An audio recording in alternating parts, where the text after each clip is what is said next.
Tonight I am not in Florida. I am in Poole, North Carolina. We are very excited to be up here because it is sweltering right now. Those of you who live in Florida, you know it. It's like feels like 100 still, but up here the high today was 67, and the lows are going to be in the 50s tonight. And we got all the windows open. I am loving it. So anyway, got a lot of cool stuff to go over tonight. So I want to do some recognition. Then I'm gonna some stuff I want to share with you, and then we're going to jump into our trainings tonight. So we've got a lot of ground to cover. I tell you, you all got to be on now that we are on the kind of the senior call here. You all got to be excited with what's going on. We have got just tons and tons and tons of rank advancements and lots of big things happening. And I know just a lot of growth. So I want to share all the new managers that are probably in a lot of your organizations, and probably going to butcher a couple of these names, but I'm gonna do my best shot here. I know some of these folks that have got some interesting last names. I'll probably say them 3 different times now. But anyway, new managers: Sophia Smith, Ryan Slattery, Debbie Sodergen, Debbie Ibarra, Gilda Adi, Mick Slattery, Sherry Martin, Paul Ramsey, Yolanda Medrano, Tessa Gray, Michelle Perez, Joe Anderson, Deidre Calloway. Let me pull up because I'm not done yet. I got to get the next slide up. Dr. Pamela Mitchell, Ron Weprin, and Debbie Simpson. We had a new executive director, Kathy Stevenson, and then we had 2 senior presidential directors, both Brent and Trey Oiger. Come on, let's put it out there. That's big. And the first teenage SPD. That's pretty cool. Very cool. You know, that's something. Very excited. Very, very excited. Lots of great things happening. You know, convention time is one of my favorite times of the year because you see a lot of momentum really start to happen as you're closing in on to convention and everybody wanting to rank advance and grow their businesses and create momentum. This is like what I call making popcorn, because this is where you got all the people and it just starts to pop, pop, pop, pop, pop, pop. It just gets out of control. I just love that momentum. And that's what we're going to talk about tonight is how do we keep this party going? How do we create the momentum? How do we really improve replication within our teams?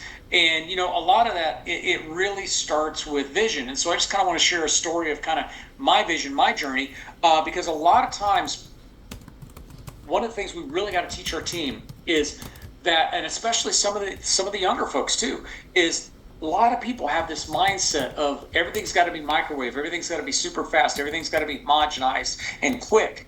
And, you know, sometimes it takes some time to build an empire, to build something grand, to build something great. And that's okay. And, you know, I started my journey in the network marketing industry in 2002. And back when there were no webcasts, there were no smartphones, there was pretty much just a rudimentary internet, and everything was done in hotels and telephones. And, you know, and it still worked. It worked just fine. But, you know, when I started out, we do trainings, and we're very visual. When we do our live trainings, we have people in a room. We're very visual with our trainings. And one of our exercises that we do is, I know that if I can stimulate somebody's senses, both visually, auditorially, and with their heads, they're going to learn it. They're going to take that data in much quicker. And so one of the exercises we do is we would get everybody, we'd hand out paper, crayons, colored pencils, you name it, and we would have everybody. Computer is crapping out on me because of the water, I think. What is? And just My create some computer's kind of crapping out because of the water that got represents spilled what all you're over playing it. for, what you're fighting for. And this was an incredibly powerful exercise. It's really bad. This is my brand new And I remember laptop. the first time I did it, Everything's getting my stuck. thing I can't. is I wanted to live in a Did you home flip it upside that was down? on the Yeah. water, on the I'm ocean. gonna have to try it again. But You have to I take it really in. wanted to live in an airport community, So upset. and I also wanted to have a house in the mountains. Well, not real practical to find a waterfront house on the side of a mountain in the ocean. So, Recording. you know, so I said, okay, here's what we're going to do. We're going to get the waterfront house first, then we're going to build. But that was my dream. And so when I started my network marketing journey, I was brand new, never done this type of thing before, had no money, had a complete financial and health meltdown due to diabetes. And I would start from dead scratch living in a rental house. But the first book I ever first book I ever read was Robert Kiyosaki, Rich Dad Poor Dad. And the thing that really grabbed me about this book was the principle of the looking glass, looking through to the other side and understanding that perceived reality is just as real to your subconscious mind as actual reality. And whichever one you focus more time on is the one you're going to live in. And okay, I'm in a rental house, driving junk cars. I got no money. I want my life back. I want my money back. I want my lifestyle back. What do I got to lose? All right, I'm going to go out on a little faith here. And I'm going to take Robert Kiyosaki at his words that he's not some just kook and that there's something to this looking glass thing. And so I took a picture of a waterfront home and I put it on the wall in my bedroom. And so that when I would wake up in the morning and I would open my eyes, the first thing I would see is that picture of the waterfront home. And I'm like, okay, that's what I'm playing for today. And then when I would get in bed at night, the last thing I would see before I turn off my light was that waterfront home. And I go, okay, that's what I'm playing for tomorrow. Because here's what I want you to understand is for me to attain that goal, I had to get rid of all the debt. I had to pay off the bills. There was a laundry list of things that I had to take care of before I could buy a waterfront home. I had to get my credit score where it needed to be. I had to do 2 years in network marketing so the mortgage company would let me do this because I was doing this full time. Well, the long and the short of it is 24 months, almost to the day from the day I filled out an application to start my network marketing career, I took that picture down off the wall in that rental house because I packed up and I moved into my waterfront house on Terracea Bay in the Gulf of Mexico. And we've lived there ever since. That's where our house is to this day. And I tell people that because I want them to understand is that when you look through the looking glass and then you have a vision and you have a plan, most people are playing a much smaller game than they're capable of because they're trying to achieve what they think they can instead of trying to achieve what they want. Now, I didn't teach this to any of the other two lessons. This is for you. This is for the A team. I went after a dream that was not, I did not even conceivably know. How do you go from renting a house and broke to living on the Gulf of Mexico in 2 years? How do you, to this day, I don't even know how you do that, but I did it because it wasn't what I thought I could do. It was what I desired. And I just went for it. And just like I've taught in the past, I focused on why and I let how take care of itself. And 2 years later, I went from a rental house to living on the Gulf of Mexico. I bought a $430,000 house 2 years after I started my network marketing business. And that was in 2002 dollars. That's $1 million house today. And I did it in 2 years. So I want you to understand that we have to quit playing for what we think we can have, and we have to start playing for what we want, what our heart's desire is, and we have to teach our team to do the same, because that's what's going to take everything I teach you tonight and take it to a whole nother level, because we're going to play the game we're capable of instead of the game that we can see the finish line on. Goals aren't meant to be understood how we get from A to Z. Goals are supposed to be heart's desire, but we don't know how we're going to get there. And that's what makes network marketing great. It's what makes LifeWave great, because you have a vehicle here that can surpass your wildest dreams of what you want to achieve by replicating and building the right team and helping them make their dreams come true. So to finish out my story, I built that waterhouse. Well, I moved into that waterfront house, raised my kids there, and had an amazing life, but it wasn't what I put on the paper in my first exercise 4 years ago. I moved my business onto Sarasota International Airport 8 years ago, and I started with one little T hangar, barely big enough to put one small airplane in. And then from that, I got a small office complex, which I moved my office into, and it was just me and Tammy and Crystal. And then we started building our team from there. But right during COVID, and I want to tell you this for this reason too, during COVID, when I'm running a seminar business and a network marketing company, and my seminar business, how well do you think a seminar business that operates in hotels does during COVID? Shut down. You're done.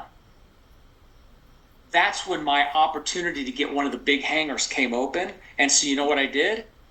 I've got one business shut down. We're hanging on by our fingernails. And then the airport comes to me and says, hey, your opportunity came up. You can have one of the big hangars. So you know what I did? I took it. I didn't know how we were going to pay for it. I just knew this is my heart's desire and this is what I want. And as soon as I got the hangar, we renovated the offices, and I turned the first floor into offices, and I turned the second floor into a condo. Part two, now I live at the airport. So now I got a waterfront house, and now I got a house at the airport. What's left? Mountain. 3 years ago, I bought land in Black Mountain here in a community called Creston. And tomorrow at 10 a.m., we are meeting with our builder, fingers crossed, to hopefully get a start date for our home in the mountains. And when I get that home done, then I will have my dream of owning in the mountains, on the water, and at an airport. And so far, it has taken me 22 years. Great. So it took 20 years. But I'm getting my dream. What I want you to understand is I want you to have dreams you can achieve this year. But I want you to start thinking about things that might take you the rest of this decade. I want you to think about dreams that might take you the rest of your life. And then, for those of you that really want to think big, I want you to think about dreams that might take longer than your life to achieve. And you may not even be here to see it happen. That's where a lot of my dreams are living right now at age 57. Dreams that I have for my children and their teams and my businesses that I'm growing now, for dreams that probably will not come to fruition until after I'm on to what's next. Now, I didn't share this with the earlier teams either. This is for you all. I want to really teach you to dream big. And what we're talking about right now is dreaming bigger than you. Because when you start to dream bigger than you in a network marketing company, big things start to happen for you. Because you're dreaming for your team and you're wanting their dreams more than they want them. And you're really pushing and you're really growing. And this is when magic time really starts to happen. So with all that being said, let's dive into the training tonight. We're going to I'm going to assume that a lot of you probably know a lot of what I'm teaching because you're already at a size. Tammy, do I have these slides up? I just want to make sure. I got a new computer here, so I'm a little technologically, we'll just call it incompetent. All right, we're almost share. Beautiful. Okay. All right. So what I want to talk about today is replicating success and income. And so a lot of you are already successful. A lot of you already have some decent income, maybe some fantastic income. But believe me, there's a lot more to come. But what I really want to talk about is how do we run this downhill? How do we create the incredible stability, the true time freedom that comes in an opportunity like this when you have people under you that are just rocking it and building teams, and they're rocking it and building teams, and they're rocking it. And that's what I really want to talk about tonight. So what we're talking about is creating an unbroken chain of success. And that requires a vision for you and your team, combined with a replicatable system of empowerment and an attitude of responsibility to create the success for the team. So what are the ingredients we're talking about in this cake here? We're talking about a vision for you.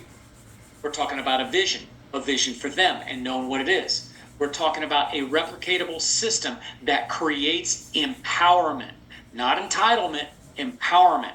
It creates an attitude of responsibility for the success of others. So there's a lot to this. So let's kind of dive in and start to take this apart.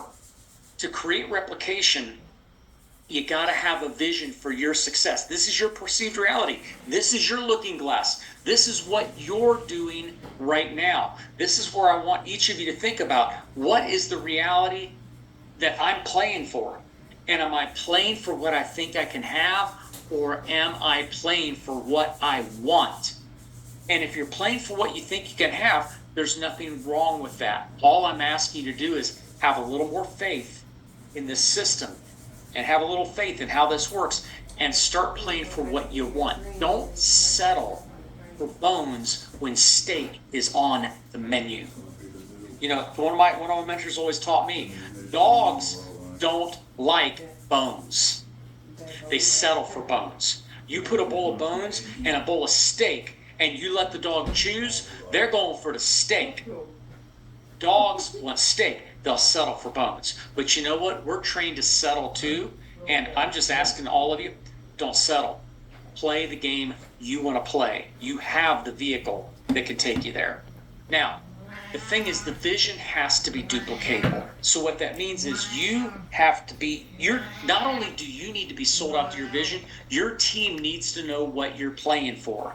You need to know what your team is playing for. You know, one of the things that Tammy and I would do with our team leaders is we would have everybody set up their smartphone. So when one of my team leaders would call me, I'd see the name, but the picture that would come up was not their picture. The picture that would come up was their dream they were playing for. And when I'd come up on their phone, my dream would come up on their phone.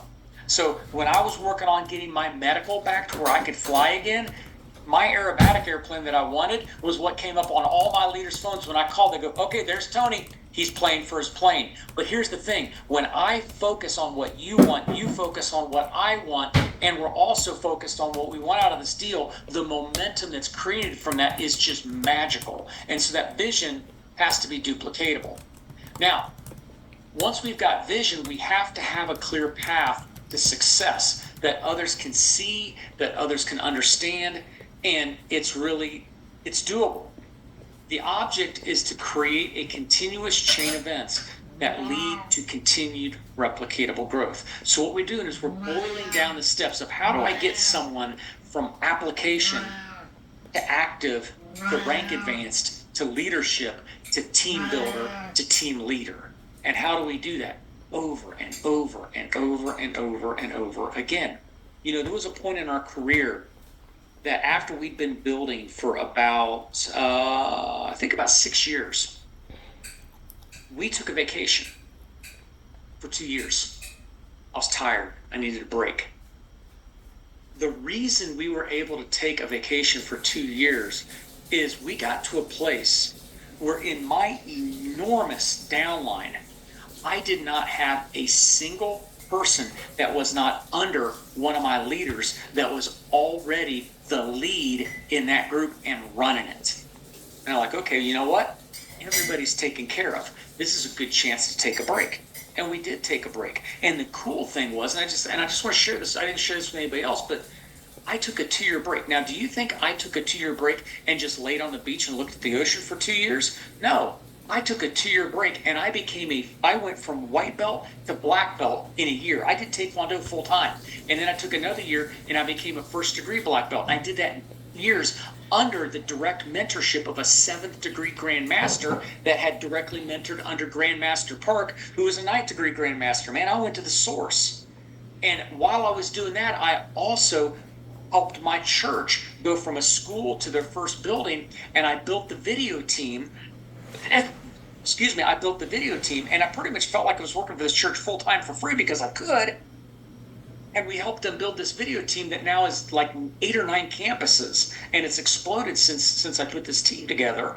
And so Tammy and I went and did things to make the world a better place, to better ourselves, but we were able to do this because for 6 years we built people. We did everything that I'm teaching you tonight. So I'm just saying that not to brag. I'm saying it because this business can deliver, and it can give you the ability to do things that isn't even comprehensible by most people, to be able to get a 2-year paid vacation. My checks went up over those 2 years because my people were cranking.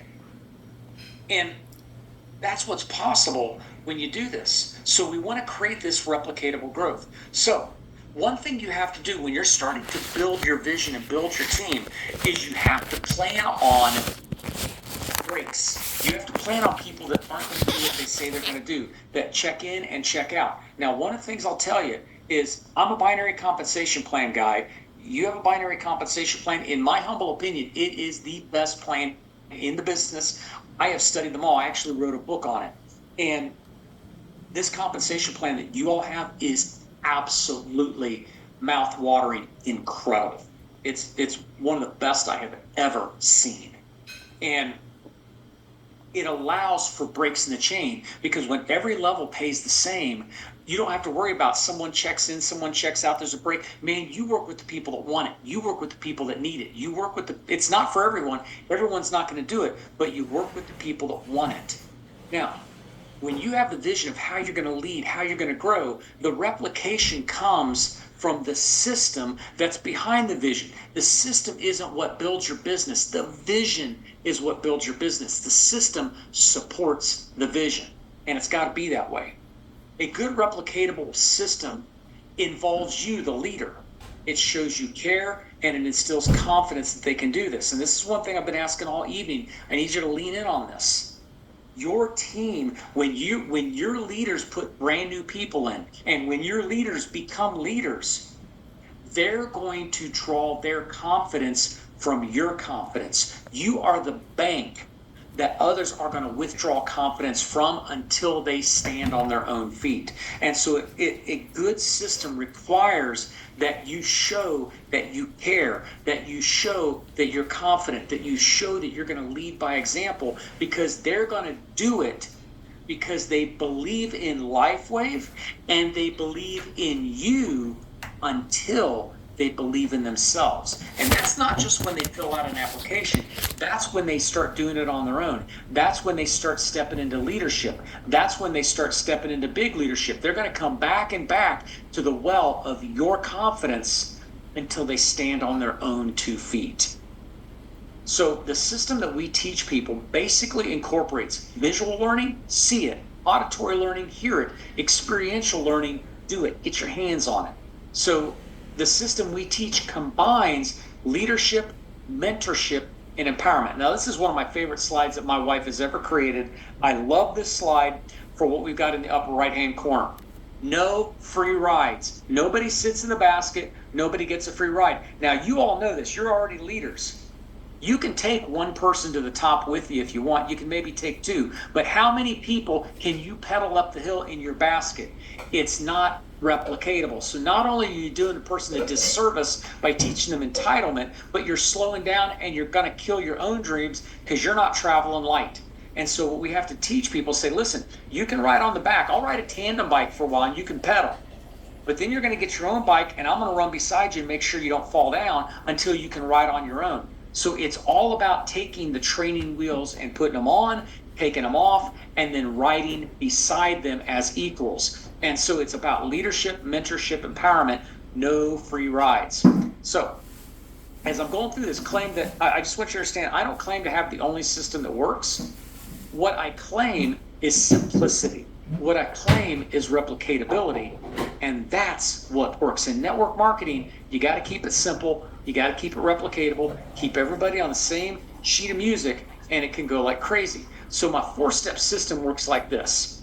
Step 1, watch me do it. When I'm working with, whether it's a new applicant or someone I'm teaching leadership to, I don't want you to help in step 1. I want you to watch.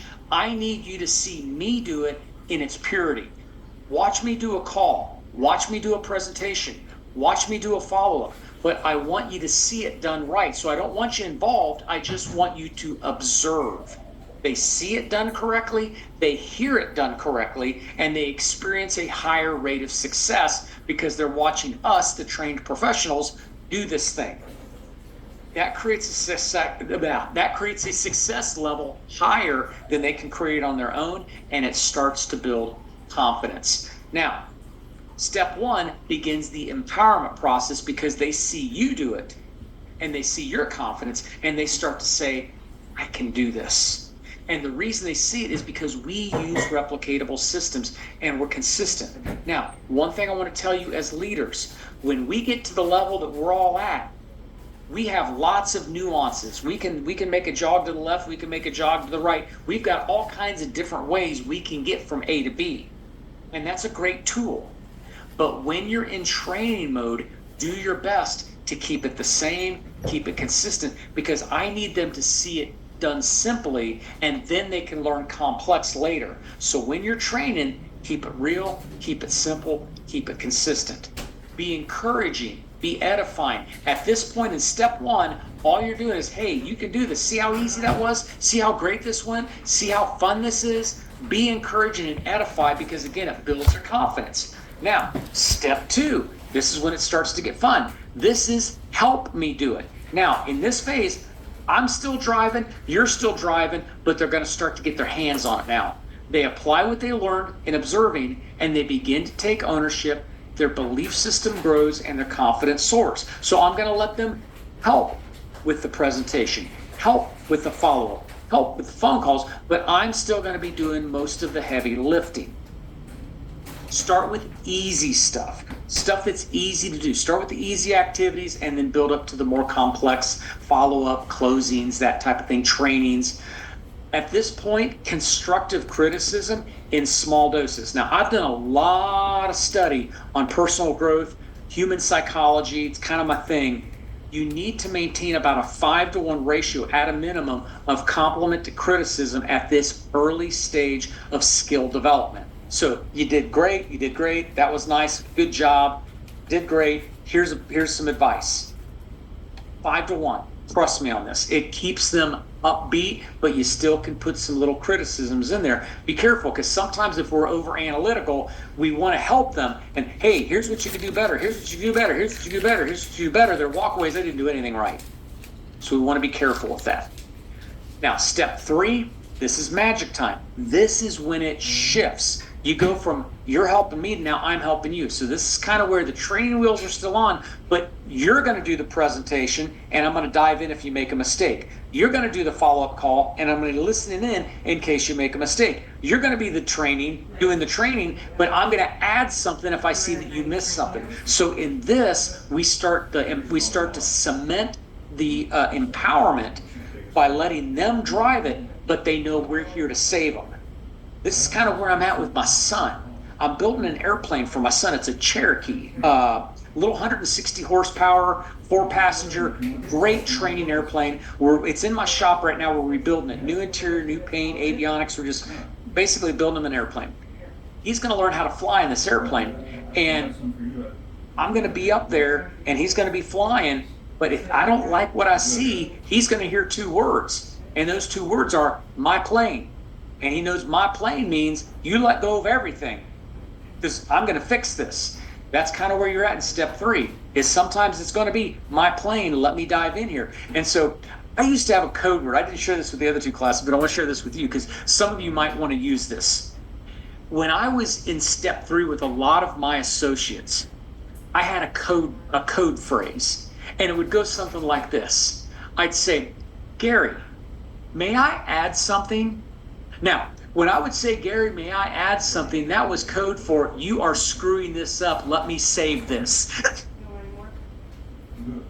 And my team loved it because I didn't want to make them look wrong or look bad, but I had a code phrase. And it's like, hey, Kathy, can I add something? And that just meant that, hey, listen, you're missing something here. Let me dive in and fix this. And they would simply go, oh, sure.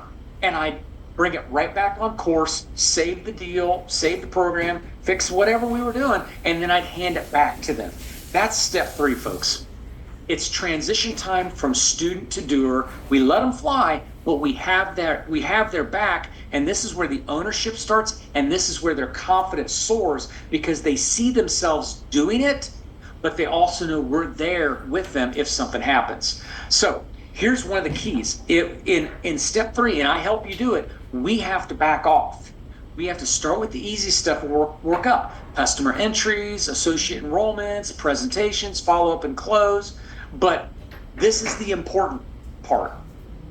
as we diminish, they grow. We have to back out of the spotlight and let them stand in it. So we kind of fade to the back. Their confidence, their belief grows, their abilities improve, but we're still there when we're needed. But the whole idea is I want to back out of the room.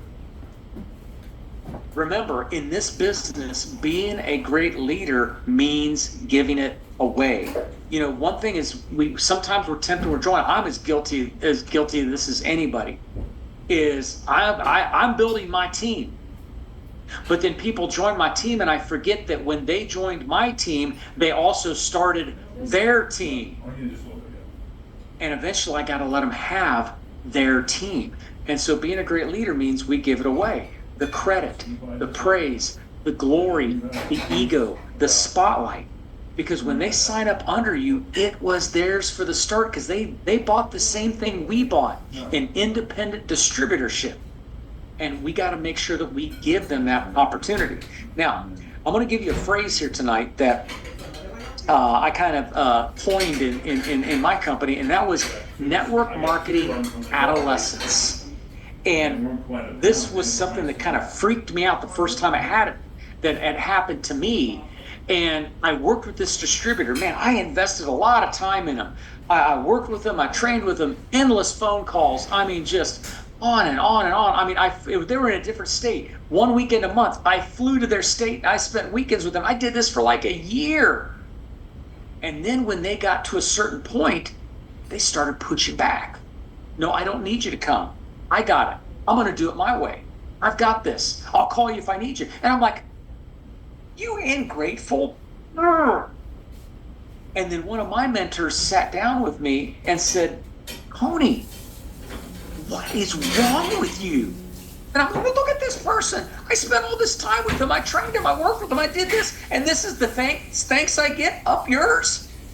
And he's like, that's what we live for in this business. They're taking their business and they're going off and doing it on their own. You know what that's called? And I'm like, ungrateful? He said, no, it's called time freedom. And I'm like, oh. Okay, that's kind of like when the kid grows up and moves out of the house. That's a good thing.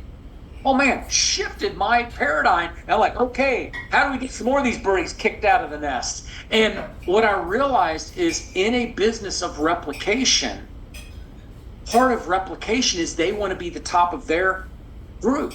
They want to have the spotlight. And you know what? I want them to have the spotlight because that's how I got my 2-year vacation is I literally got, I called them my 12 apostles, because I literally had 12 people under me that were the leaders of their groups. And when I got them all where they needed to be and they were all full time, I didn't have a single person in my organization that wasn't under one of the 12. And I'm like, good time to take a break. But it was only because I embraced the whole network marketing adolescent thing as a real thing and a good thing, because they wanted to be me. They wanted to be their version of me. They wanted to be the leader. And I wanted them to be the leader. And that's what creates long-term income in this business, is when you have people that want to do that. So that's all part of it. Because now what happens is we go into step 4. They do it. They do it in spite of us, without us, instead of us, whatever word you want to put to it, but they do it. They become the leader. They begin with step 1 on their team, and the circle of replication is complete, and it starts over. And the best part is it starts over without you. That's fantastic, because now we can do it again and again and again, and that's how you go to the bigger levels. It doesn't happen all at once. It varies in time frame. I mean, I had leaders that within a couple months they want to do it on their own. I had other leaders took a year or 2 years. You'll know when they are ready, because quite frankly, when they're ready to do everything on their own, they'll start to want to take it. When you take them through step 1, 2, 3, and 4 as a leader, yeah, that's when you'll see network marketing adolescence. Folks, this is replication, not perfection. It's not always going to look the same, taste the same, feel the same, but it's going to replicate, and that's what's important, because this is where we shift now from being their mentor to being their cheerleader, to being their accountability partner, to being their risk and reward partner, to make sure they ingrain the habits they need to continue to grow this thing without us. Give them permission to fail. Just a little word of counsel is that sometimes we keep a death grip on success because we let them do a presentation and they call you back and they say, hey, I got a gold pack. And you're thinking, wait a second, I know this person. I talked to them. This should have been an easy diamond pack. And you're like, what happened?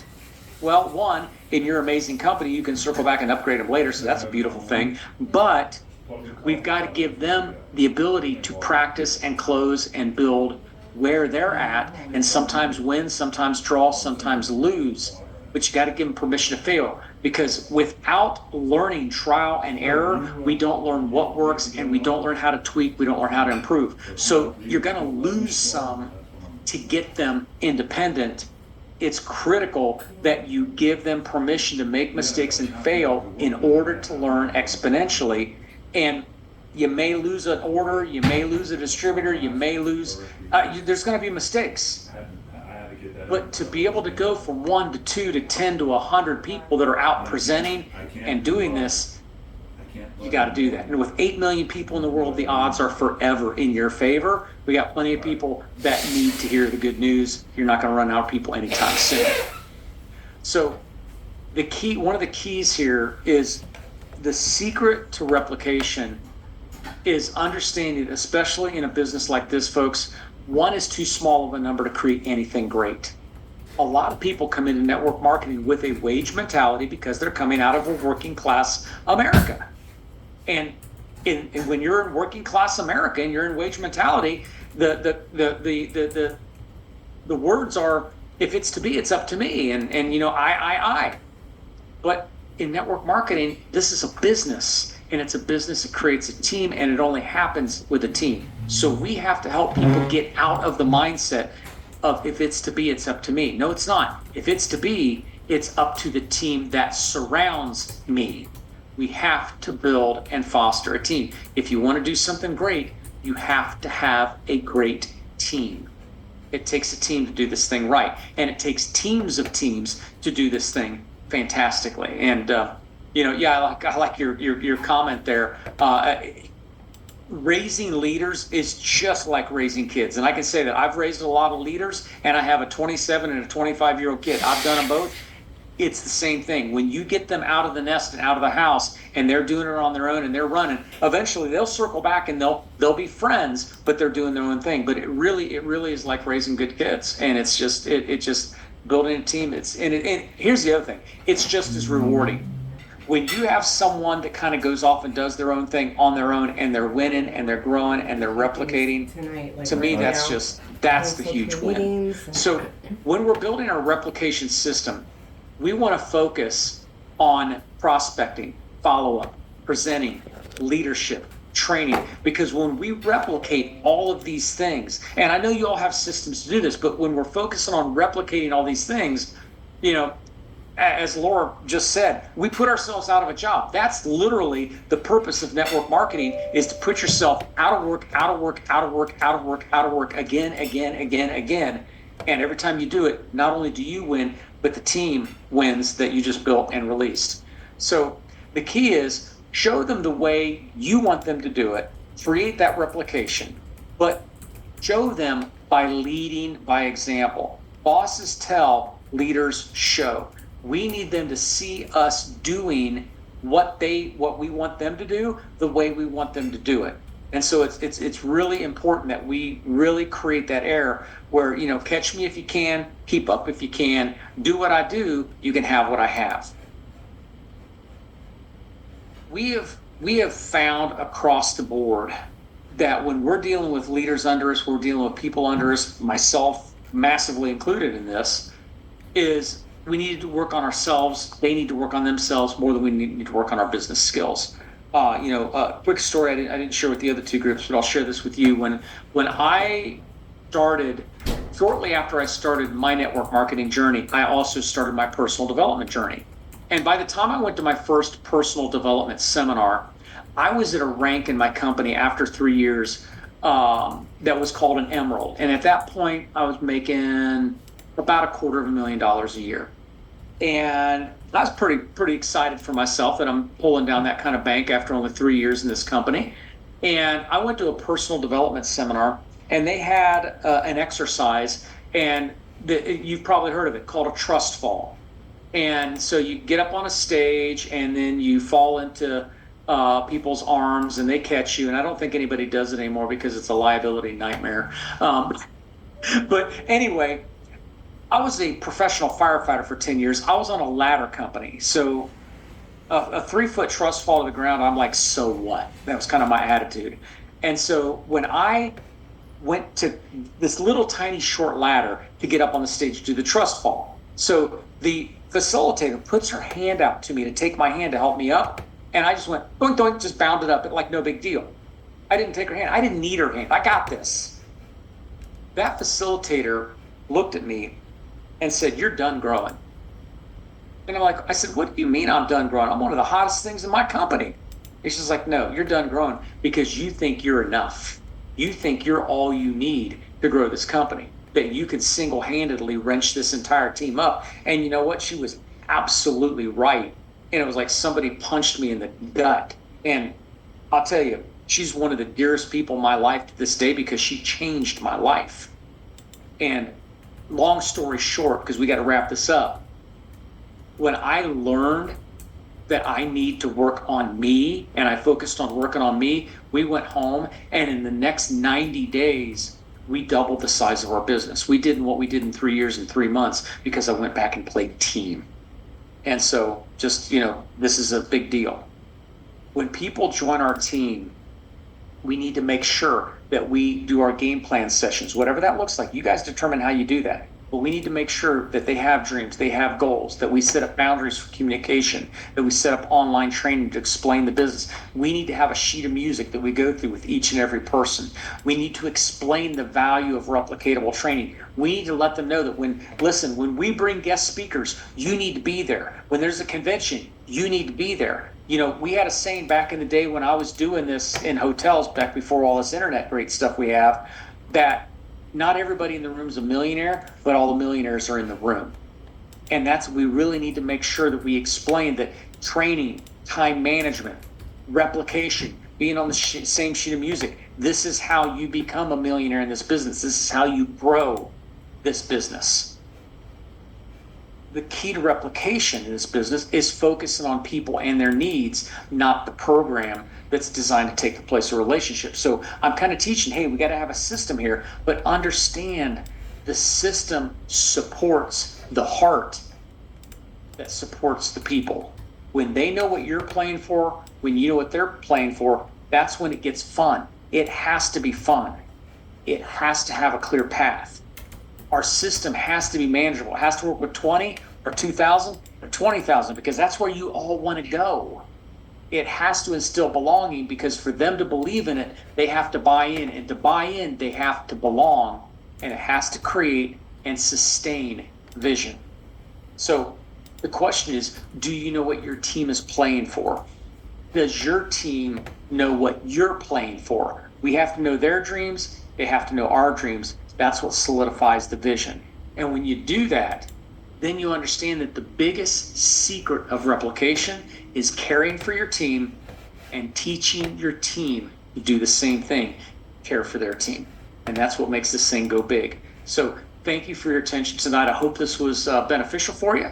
And I'm going to go get back to my vacation. We saw some bears earlier tonight. That was really cool. So have a great week. Continue growing. Your convention is coming up soon. So keep pushing your team to get those rank advancements and grow. And have an awesome week. We'll see you next time. Thank you, Tony. Thank you, Tammy. Enjoy your vacay. Talk to you guys soon. Thank you.